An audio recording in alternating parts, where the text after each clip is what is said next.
giuhaw na ning atong bibi no. Manay nakalami ning binuhian ra kay ganahang mainom mangita rag tubig inom, mag-inom balik na bug.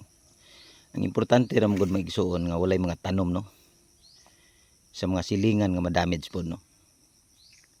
Kay sa imong lipay-lipay pagpamuhi luyo ni ana daghan day nga nag-uol pod no. Pang-atake ng uban sa kaguol kay gikaw nilang tanom. Ayaw po niyo buhatan ano nga himuong panginabuhian sa inyong hayupan ang tanom sa ubang tawo nga ilang gihaguan. Naulaw ang bakaw.